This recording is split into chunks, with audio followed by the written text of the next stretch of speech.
Students, তোমরা যারা গৌরবঙ্গ ইউনিভার্সিটির আন্ডারে সেকেন্ড সেমিস্টারে ছাত্রছাত্রী আছো এবং তোমাদের ফিলোজফি সাবজেক্টটা এমডিসি কোর্স হিসেবে আছে, আজকের ক্লাসটা তোমাদের জন্য খুবই গুরুত্বপূর্ণ।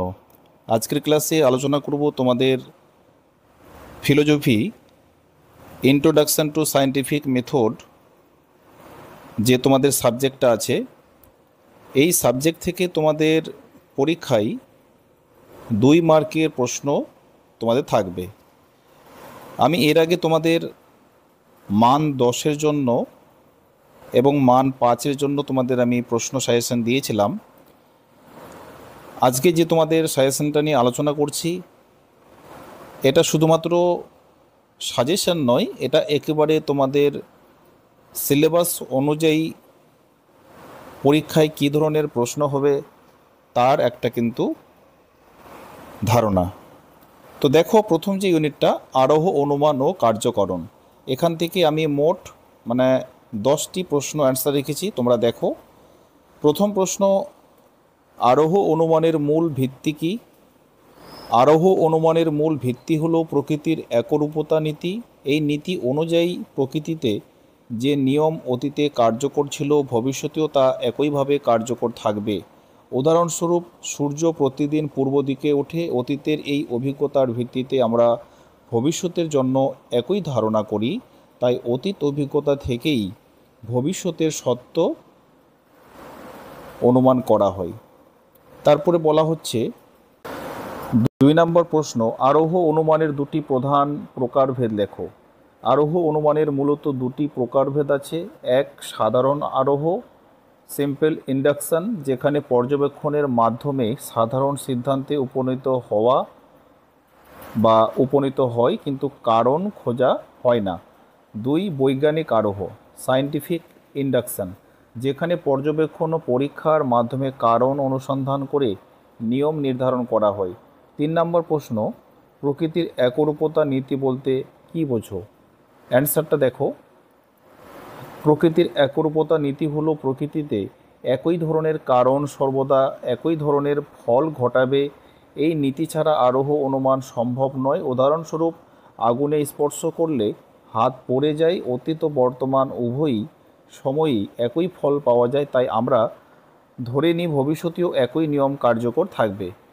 তারপরে 4 নম্বর প্রশ্ন, এটা তোমাদের বড় প্রশ্নের মধ্যেও কিন্তু আসবে, কারণ ও কার্যের মধ্যে প্রধান সম্পর্ক। উত্তর, কারণ ও কার্য একে অপরের সাথে অবিচ্ছেদ্যভাবে যুক্ত। কারণ হলো সেই শর্ত যার উপস্থিতি ছাড়া কার্য ঘটতে পারে না, আর কার্য হলো কারণের স্বাভাবিক ফলাফল, অর্থাৎ কারণ থাকলে কার্য অবশ্যই ঘটবে এবং কার্য ঘটলে অবশ্যই কোনো কারণ থাকবে। 5 নম্বর প্রশ্ন, কারণকে কেন আবশ্যিক এবং পর্যাপ্ত শর্ত বলা হয়? কারণকে আবশ্যিক শর্ত বলা হয় কারণ কার্য ঘটার জন্য একটি অপরিহার্য। আবার পর্যাপ্ত শর্ত বলা হয় কারণ উপস্থিতি থাকলে কার্য অবশ্যই ঘটবে, অন্য কোনো শর্ত প্রয়োজন হবে না।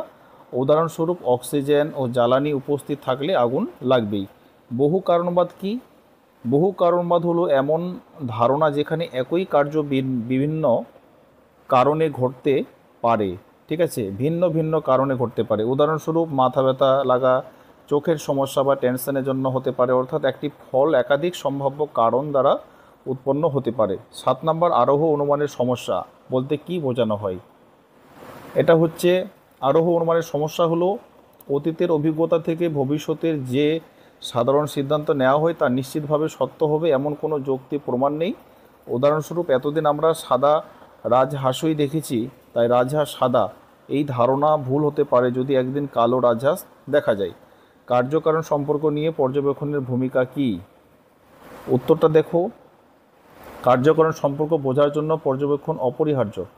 পর্যবেক্ষণের মাধ্যমে আমরা দেখি কোনো ঘটনা ঘটলে কোনো ফল হয় এবং তা কতবার ঘটে।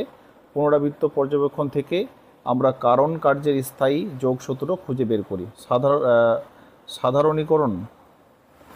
সাধারণীকরণ হলো কিছু নির্দিষ্ট উদাহরণ থেকে একটি সাধারণ নিয়ম তৈরি করা। উদাহরণস্বরূপ, কয়েকটি লোহার টুকরো আগুনে গরম হলে প্রসারিত হয়। এই পর্যবেক্ষণ থেকে বলা যায় সব লোহা গরম হলে প্রসারিত হয়। এটি আরোহ অনুমানের একটি মৌলিক ধাপ। 10 নম্বর, বৈজ্ঞানিক পদ্ধতির ক্ষেত্রে আরোহর গুরুত্ব। এটি পর্যবেক্ষণ ও পরীক্ষার মাধ্যমে সাধারণ নিয়ম তৈরি করে বিজ্ঞানীরা বিশেষ কিছু তথ্য ঘটনা থেকে সর্বজনীন বৈজ্ঞানিক নীতি প্রণয়ন করেন। যেমন নিউটনের মাধ্যাকর্ষণ সূত্র আপেল পড়ার পর্যবেক্ষণ থেকে এসেছে। এরপরে আমি তোমাদের নেক্সট ক্লাসে 2 নম্বর ইউনিট মিলের পরীক্ষণ পদ্ধতির প্রশ্ন উত্তর নিয়ে আলোচনা করব।